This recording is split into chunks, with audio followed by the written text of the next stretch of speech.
Since they began dating 2 years ago, millions of words have been written and spoken about Prince Harry and Meghan Markle.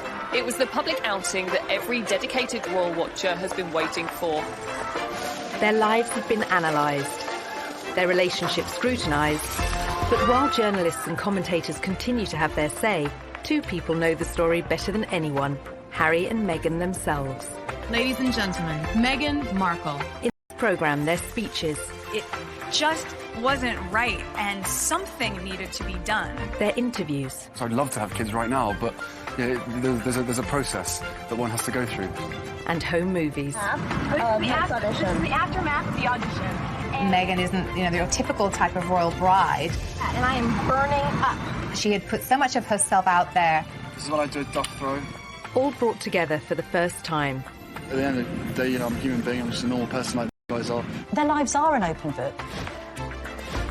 And that means we've painted a very quick picture of them together. This is the story of Harry and Meghan, in their own words. Thank you so much.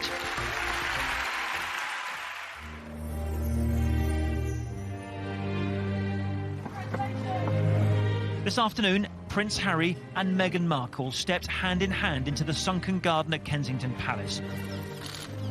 November 27th, 2017, and Harry and Meghan broke the news the world had been waiting for. 17 months after their first meeting, they were in love and about to be married. It was so sweet and natural and very romantic. He got on one knee.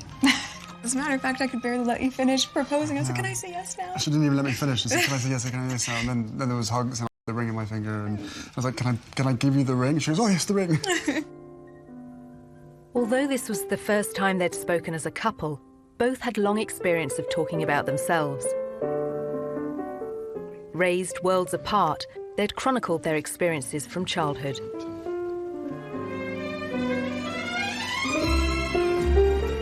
For Meghan, that was spent in Los Angeles, California, where she was born to her white father, Tom, and African-American mother, Doria. It was the late 70s when my parents met. My dad was a lighting director for a soap opera, and my mom was a temp at the studio. I like to think he was drawn to her sweet eyes and her afro, plus their shared love of antiques. Whatever it was, they married and had me. It was leafy and affordable. What it was not, however, was diverse.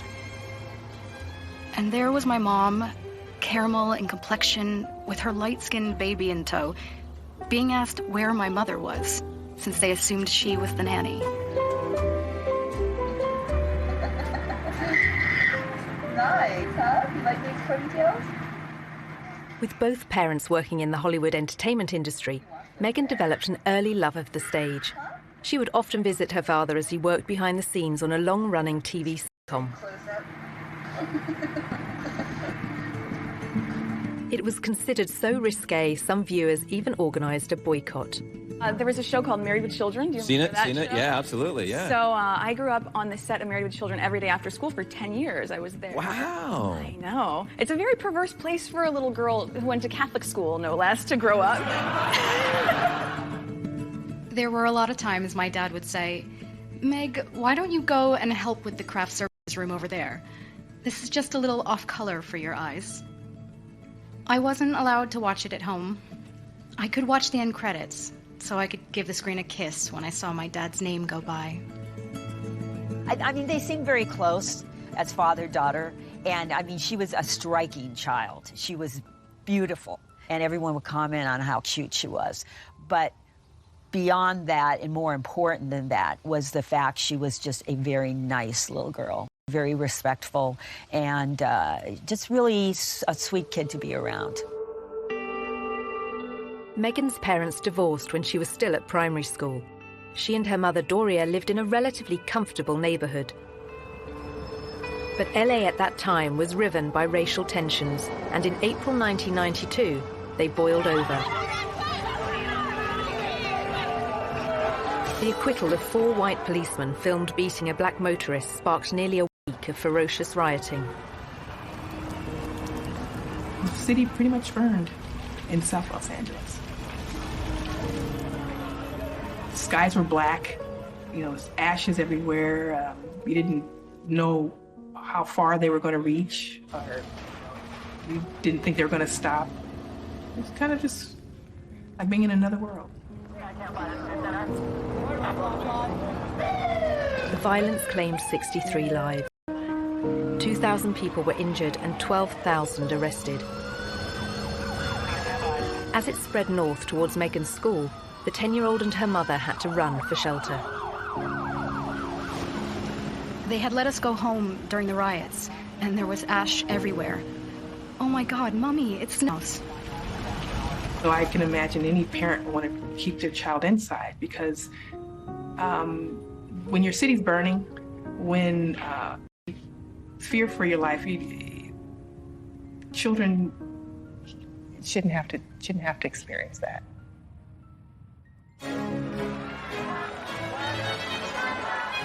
As Meghan was being raised in LA, Harry was growing up in London and in public. As the youngest son of the world's most famous woman, he was in the media spotlight from day one. When it comes to dealing with the press, Prince Harry has a style all of his own. But despite the constant presence of the cameras, Princess Diana was determined to surround Harry and his older brother William with laughter and fun.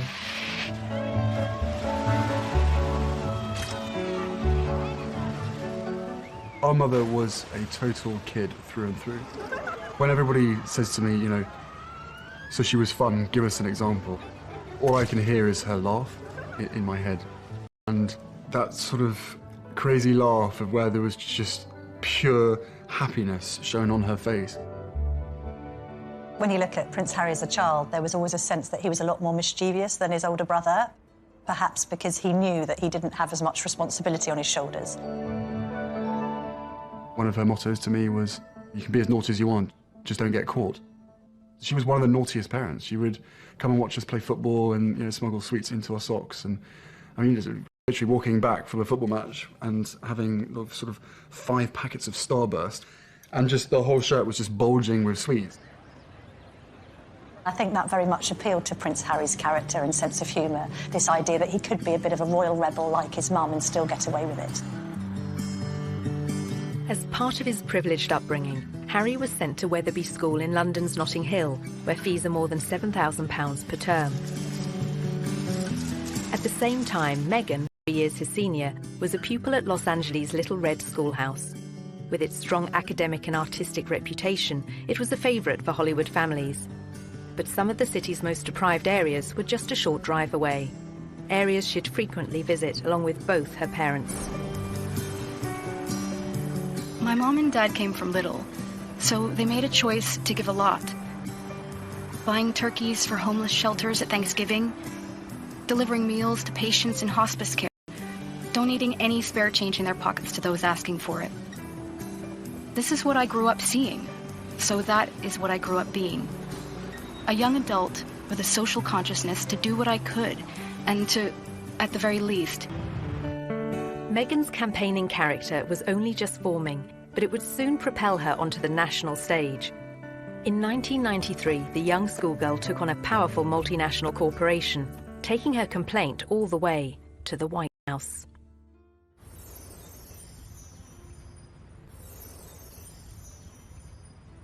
Ladies and gentlemen, please welcome Meghan Markle. As a successful actress, Meghan has used her profile to champion a range of different causes. Well, good evening. That doesn't feel like enough, But her campaigning efforts began long before she found fame. The fact that Meghan is interested in these causes, that's not new. It's not that she's taken up after a life of celebrity, that she's suddenly found out that she needs to help people. It really started from the very beginning when she was just a little girl. There is a story about how she was very proactive in protesting about an advertisement that she felt was very denigrating to women. The gloves are coming off. Women are fighting greasy pots and pans with Ivory Clear. The tagline said, "Women all over America are fighting greasy pots and pans 2 boys from my class said, "Yeah, that's where women belong, in the kitchen." I remember feeling shocked and angry and also just feeling so hurt. It just wasn't right, and something needed to be done. My name is Meghan Markle. I'm 12 years old. Last week at my school, we decided to watch the news for social studies. While through the channels, we saw a commercial for the new Ivory clear dishwashing liquid. In the commercial, they said women are battling grease, meaning only women do dishes. When I heard this, the boys... Meghan wrote to Procter & Gamble, the company behind the ad, to America's then First Lady Hillary Clinton, and to the US TV program Nick News, which sent a reporter to interview her. I don't think it's right for kids to grow up thinking these things, that just mom does everything. So I was wondering if you would be able to change your commercial to people all over America. Thank you, Meghan Markle. Incredibly, the 12-year-old's lobbying campaign worked. And it was roughly a month later when the soap manufacturer, Procter & Gamble, changed the commercial.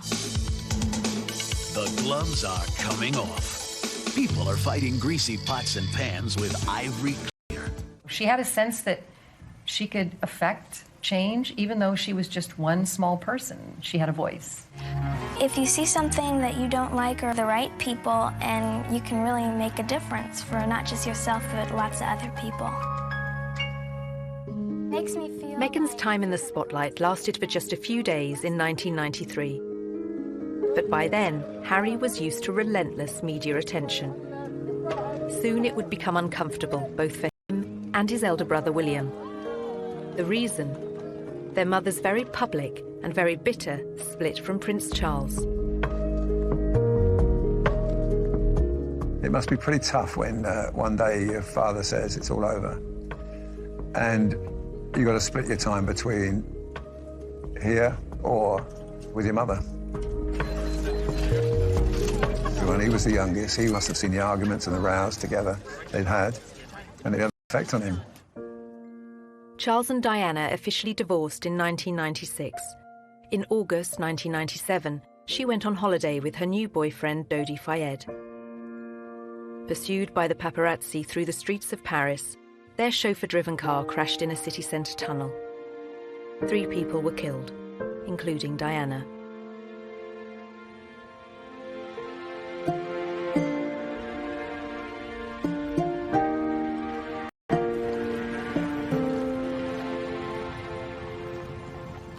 My mother had just died, and I had to walk a long way behind her coffin, surrounded by thousands of people watching me while millions more did on television. I think everybody who witnessed the funeral and that young child walking behind his mother's coffin reflected on it and thought, goodness me, what effect is this going to have on this boy's life growing up? I don't think any child should be asked to do that, under any circumstances. I don't think it would happen today. Well, we now know, actually, the true effect that Diana's death had on both Harry and William. Prince Harry spoke extremely openly about the fact that that had a profound effect, that he completely went off the rails, he couldn't cope with it. I can safely say that losing my mum at the age of 12, and therefore shutting down all of my emotions for the last 20 years, has had a quite serious effect on not only my personal life, but also my work as well. My way of dealing with it was, sticking my head in the sand, refusing to ever think about my mum, because why would that help? It's only going to make you sad, it's not going to bring her back. So from an emotional side, I was like, right, don't ever let your emotions be part of anything. Obviously, you know, he speaks from the heart. I mean, Diana was a super mother, and to lose that person just such a young age must have been terrible for him, and he said that. How much he misses her, how much he thinks of her every day. Probably been very close to a complete breakdown on numerous occasions, when all sorts of grief and sort of lies and misconceptions and everything's coming at you from every angle. Diana's funeral was watched by an estimated 2.5 billion people around the world. Among them, 16-year-old Meghan Markle. By then, she was a student at the all-girl Immaculate Heart High School in Los Angeles. Here, just 2 miles from Hollywood, her acting ambitions were taking shape. Long before I taught Meghan, I saw her in the school plays. And she was one of those girls, when she was on stage, you were drawn to watch her because she just had this charisma and this charm, and she was really good. We have a musical and a play every year. And she was certainly one of the many shining lights that we have here at Immaculate Heart. Meghan's stage talents led her to enroll on a university course in theatre. Before joining, she auditioned for roles in music videos. This is after the aftermath of the audition. This is the aftermath of the audition, and it went pretty well. We just had to dance crazily, and so I did, and it was tiring. Just all danced like wild women, and I was shaking my hair around, and so that's that, and I am burning up. The Los Angeles of 1998 had recovered from the riots of 7 years earlier. But racial prejudice remained close to the surface, as Meghan was soon to witness firsthand. I was home in LA on a college break when my mom was called the N-word. We were leaving a concert, and she wasn't pulling out of a parking space quickly enough for another driver. My skin rushed with heat as I looked to my mom, her eyes welling with hateful tears. I could only breathe out a whisper of words so hushed they were barely audible. "It's okay, Mommy." I was trying to temper the rage-filled air permeating our small silver Volvo. This is something that has happened for people of color since we've been brought to this country some 400 years ago. It's unfortunate because racism hurts. You know, just to talk about it, it hurts. And kids don't need to hurt. They shouldn't have to. I shared my mom's heartache, but I wanted us to be safe. We drove home in deafening silence, her chocolate knuckles pale from gripping the wheel so tightly. In Chicago, she showed huge promise on stage, starring in a number of student movies. But soon the undergraduate was keen to spread her wings and take on other subjects.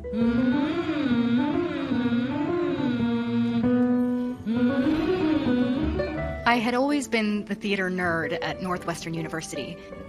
I knew I wanted to do acting, but I hated the idea of being this cliché, a girl from LA who decides to be an actress. I wanted more than that, and I always loved politics, so I ended up changing my major completely and double majoring in theater and international relations. As part of her degree, Meghan won an internship at the US Embassy in Argentina. In 2002, the country was in financial crisis. Meghan was sent to greet a top White House official, whose car was then surrounded by placard-waving demonstrators. It was their economic devaluation, and our Secretary of the Treasury at the time was there. So I'm 20 years old, in Buenos Aires, in a motorcade, doing that whole thing. I thought for sure I would still have a career in politics. And then I came back to LA for Christmas, and a friend of mine from college introduced me to this manager. The manager had watched one of Meghan's student films and said he could find her cinema and TV work in return for a 10% cut of her earnings. But, as she was soon to discover, competition for roles was fierce. A young actor, actress trying to break into the business, it is not easy. My parents had been so supportive, watching me audition, trying to make ends meet, taking all the odds and ends jobs to pay my bills. I was doing calligraphy, and I was a hostess at a restaurant, and all those things that actors do.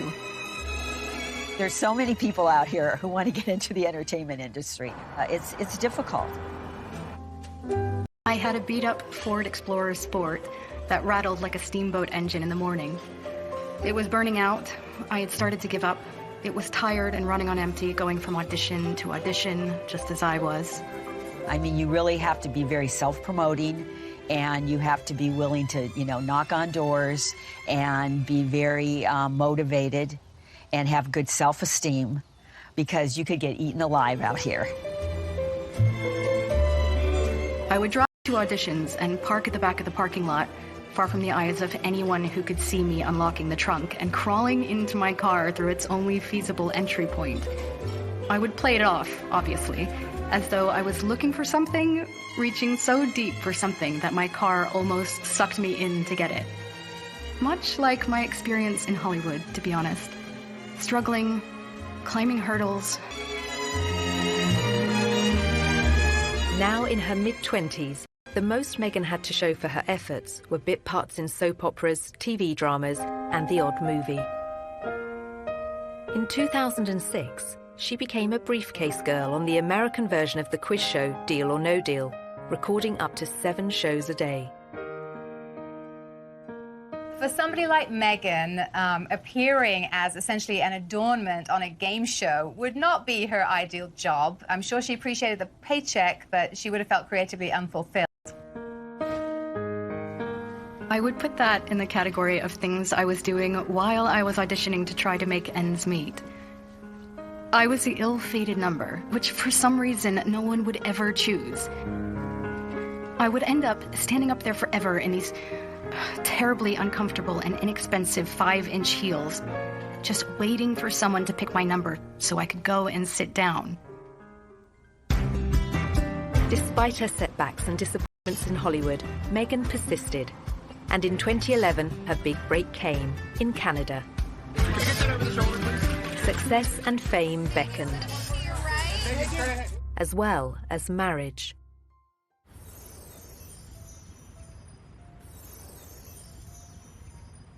By her late 20s, Meghan Markle was still struggling to make it in Hollywood. Along with the hurdles facing all young actresses, she had a further challenge: her mixed-race heritage. It took quite a few years for Meghan really to be comfortable with her identity. Hollywood didn't help with that, and it must have been very hurtful and very frustrating for her at times. I'm biracial. Most people can't tell what I'm mixed with, and so much of my life has felt like being a fly on the wall. And so some of the slurs that I've heard, or the really offensive jokes, or the names, it's just hit me in a really strong way. Being ethnically ambiguous, as I was pegged in the industry, meant I could audition for virtually any role.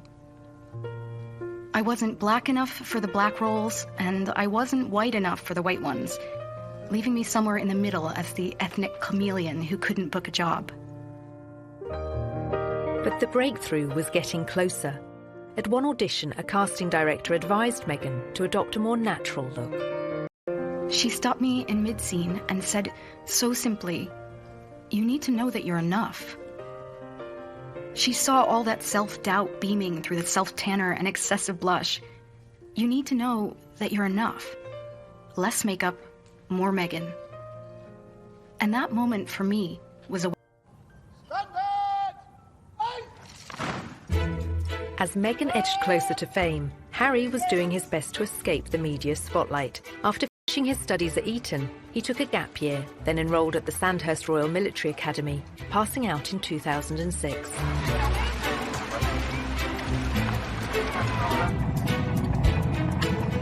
A year later, he served in Afghanistan. This is not a rehearsal. This is war. Prince Harry taking on the Taliban and coming under fire. The army had deployed Harry to the front line in secret. The media were only allowed to report on it as his 20-week tour of duty came to an end. This is what I do, dog throwing. At the end of the day, I'm a human being. I'm just a normal person like these guys are. I don't know. It's just nice to be. I wouldn't expect the British public to make much of it. I think they would just turn around and go, "Yep, good on him. Good on the people who got him out there. He's a soldier. So what?" Basically, so what? So what if he goes out there? My husband went out there and he died. So what if he goes out there? The general opinion, and hopefully so. He was very good at his job. He was very competent. And he fitted in very well with everyone that he worked with. There was no airs and graces with Harry. He just wanted to be treated the same as everybody else, which he was. He didn't expect any sort of special favours, being the Queen's grandson. Harry's determination to be treated the same as other soldiers won him praise from the media. but newspapers were less impressed by his behaviour when off duty. In 2012, pictures of a semi-naked royal enjoying time off in Las Vegas made the front pages. It was probably a classic example of me probably being too much army and not enough Prince. I don't really want to get into details of what I think or what other people think. You know, at the end of the day, I probably let myself down, let my family down, let other people down. But at the end of the day, you know, I was in a private area, and there should be a certain amount of privacy one should expect. Several months after the photos were published, Harry was on a second tour of duty in Afghanistan, this time as a captain and helicopter pilot.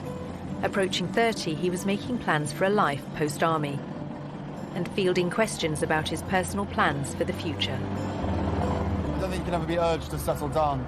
If you find the right person and everything feels right, then it takes time, especially for myself and my brother. You ain't ever going to find someone who's going to jump into the position that it would hold. Simple as that.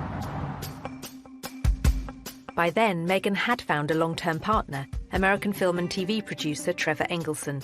They dated for 7 years, marrying in 2011. Suits, set in New York, but about to be filmed in Toronto. It was the 5th pilot I would have filmed. I remember hoping this one would see the light of day. Never would I have imagined that this show would not just change my career, but also change my life. Meghan won the part of Rachel Zane, an ambitious young paralegal. After years of slog, it was her breakthrough role. The show proved to be a success. The USA cable network ordered a second series, and Meghan moved full-time to Canada to be near the studio. So Meghan chose not to live in, like, the poshest area of Toronto. She chose Seton Village, which is more laid back, tree-lined, and people keep to themselves. And that's exactly what Meghan did. So much so that her neighbours didn't even know who she was. But that was soon to change as her TV series became an international hit. As Meghan basked in her newfound fame, Harry was concentrating on building a new career. After the negative headlines surrounding his off-duty life, Harry became patron of the Invictus Games for injured servicemen and women, and he began supporting a range of causes that were close to his mother's heart. I'm particularly pleased to be with you today because my mother as patron very much admired Headway and the vital work that it does, and for me that's good enough. He was also increasingly active in aid programs abroad, especially in Africa, where his Centre Bale charity is based. Centre Bale means forget-me-not. It's in memory of Princess Diana. I think actually Harry's been concerned that some of her good work has been undone in recent years. And a sense that he needs to carry on her good work, otherwise it would have been meaningless. Harry had first visited Botswana in southern Africa shortly after Diana's death. In the years afterwards, he'd made repeated journeys. This is where I feel more like myself than anywhere else in the world. I have this intense sense of normality here. To not get recognised, to lose myself in the bush with what I would call the most down-to-earth people on the planet. People dedicated to conservation with no ulterior motives, no agendas, who would sacrifice everything for the betterment of nature. I talk to them about their jobs, about what they do, and I learn so much. By 2013, Meghan's TV series Suits had become a huge hit for the USA network. It was their most popular show for young adults, the audience advertisers valued the most. Before filming Series 4, she complained to the program makers.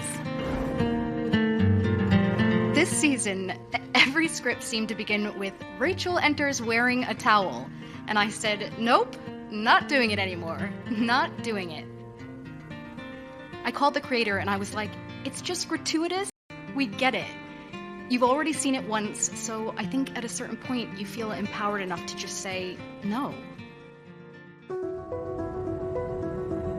Meghan was also starting to use her power in other ways. The charity World Vision made her a global ambassador, promoting sanitation projects in remote villages. Well, Meghan's visits to countries like Rwanda have focused on girls and women. All of these speak to her concern for female empowerment and really wanting to make a difference that way. You'll feel really good at the end of the day knowing that you've been a part of that. I gotta get these kids home. I'm gonna go take a picture with them.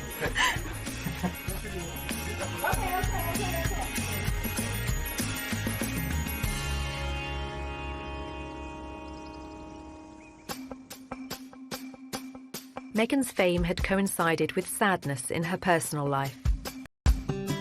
In 2013, she and Trevor Engelson divorced after 9 years together and 2 years of marriage. Although neither has ever spoken publicly about the split, commentators attributed it to the distance between them. While Meghan concentrated on her TV work in Toronto, he remained in LA. At 31, Harry was so unattached, despite a series of girlfriends and a reputation as one of the world's most eligible bachelors. I said to Prince Harry, when are you going to get married? And he said, when are you going to get married? He's always had a string of pretty serious relationships with pretty serious women. He chose, for the longest period, Chelsea Davy, a very bright girl from Zimbabwe. I don't think that worked simply because, although she loved him, she didn't love the status of monarchy and the baggage that he came with him.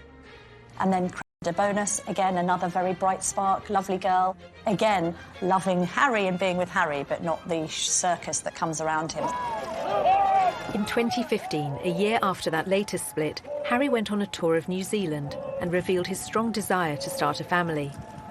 Of course, I'd love to have kids right now, but yeah, there's a process that one has to go through. And, you know, tours like this is great fun. Hopefully I'm doing all right by myself. It would be great to have someone else to me to share the pressure. But, you know, time will come. Whatever happens, happens. When he first met Meghan in London in July 2016, they discovered much in common. Both their parents had divorced when they were young. They were famous, wealthy, and had a shared interest in the developing world.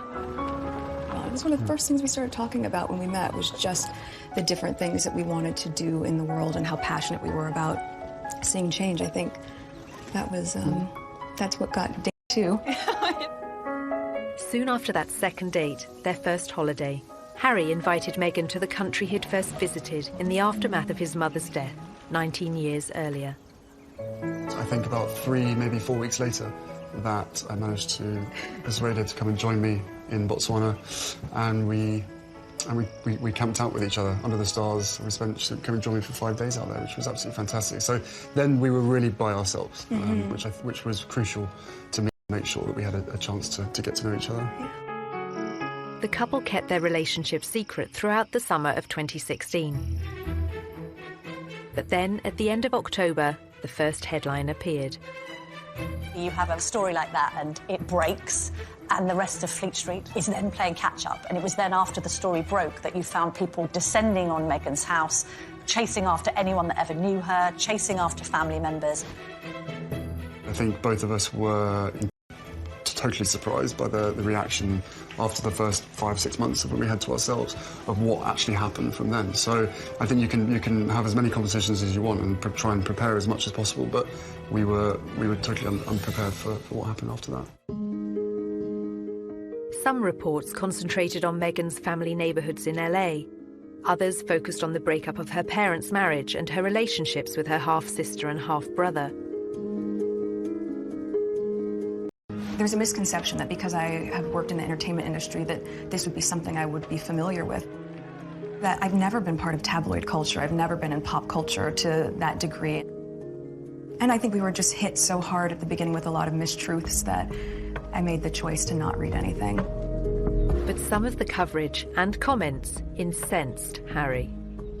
Breaking news from Kensington Palace this morning. Prince Harry After 8 days of headlines, he came out fighting. I think that's one of the strongest statements I've ever heard come out of a palace.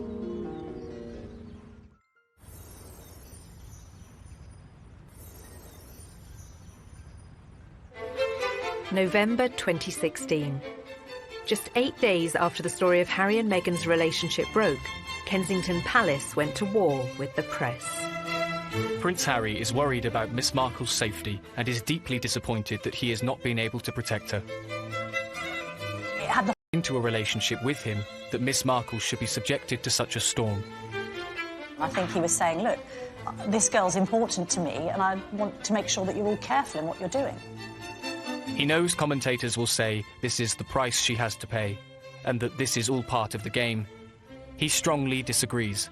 This is not a game, it is her life and his. I think that's one of the strongest statements I've ever heard come out of a palace. I think so too. It's incredibly personal statement. He is obviously very, very angry. Well, good for him. I think the statement went down very well with the public in saying, yeah, fair on Prince Harry, this girl needs to be protected.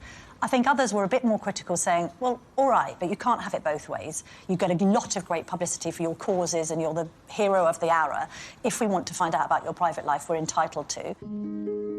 Poring over Meghan's private life continued. Journalists scoured her social media accounts looking for more clues about her relationship with Harry. They found she'd posted photos of herself with a bracelet similar to one worn by him. To all my TIG friends, after 3 beautiful years on this adventure with you, it's time to say goodbye. In April 2017, Meghan began withdrawing from social media, prompting more speculation that the couple were about to become engaged. She closed her successful lifestyle website, The TIG, posting a farewell message to all her readers. Keep laughing and taking risks, and keep being the change you wish to see in the world. Thank you for everything. Meghan Markle. In the early autumn of 2017, the couple was seen in public for the first time. Harry attended the 3rd Invictus Games in Toronto, and Meghan turned up in the crowd. It was the public outing that every dedicated watcher has been waiting for. Just 24 hours later, the couple abandoned any effort to keep their feelings for each other private. The setting for this first public date was extraordinary, with no attempts to hide away as they watched the wheelchair tennis at the Invictus Games. It was open to the public.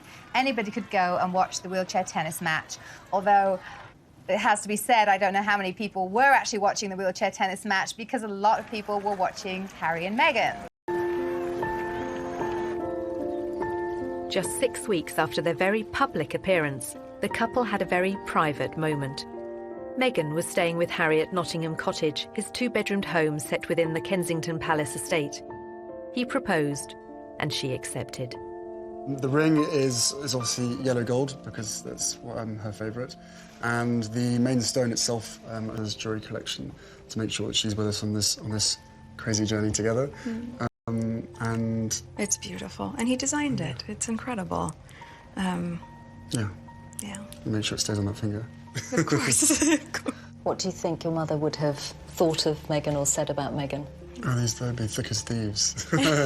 Without question. I think she would be over the moon, jumping up and down, so excited for me. But then, as I said, would have probably been best friends with Meghan. So no, it is days like today when I really miss having her around and miss being able to share the happy news. But with the ring and with everything else that's going on, I'm sure she's with us. I'm sure she's with us. Jumping up and down somewhere else.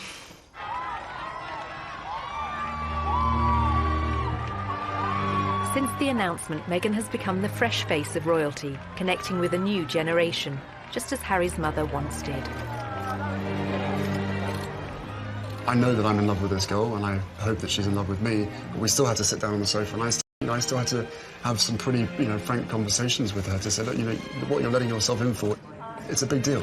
It's not easy for anybody, but I know that, at the end of the day, she chooses me, and I choose her. And therefore, whatever we have to tackle together or individually will always be us together as a team. After a life spent on the other side of the Atlantic, Meghan is now planning to become a UK citizen. She and Harry have also spoken of their wish to tour the Commonwealth. But now, with their wedding fast approaching, their focus, for the moment, is firmly on May the 19th. We're a couple. We're in love. I'm sure there will be a time when we will have to come forward and present ourselves and have stories to tell. But I hope what people will understand is that this is our time. This is for us. It's part of what makes it so special that it's just ours. But we're happy. Personally, I love a great love story.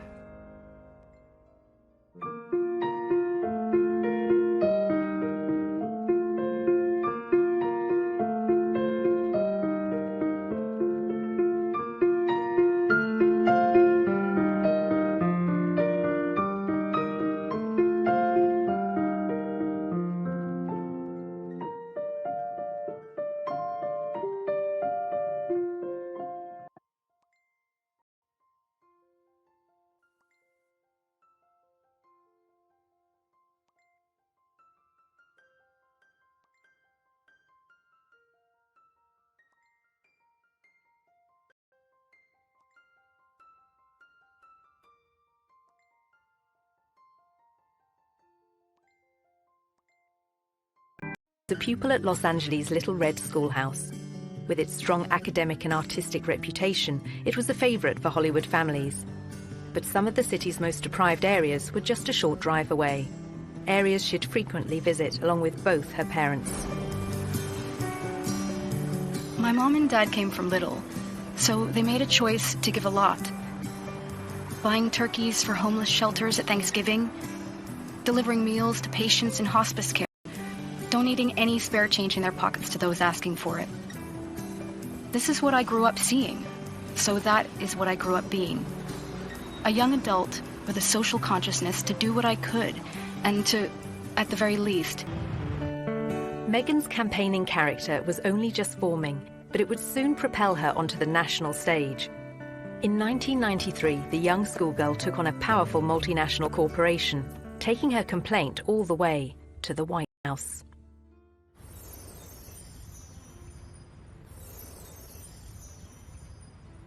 Ladies and gentlemen, please welcome Meghan Markle. As a successful actress, Meghan has used her profile to champion a range of different causes. Well, good evening. That doesn't feel like enough, But her campaigning efforts began long before she found fame. The fact that Meghan is interested in these causes, that's not new. It's not something that she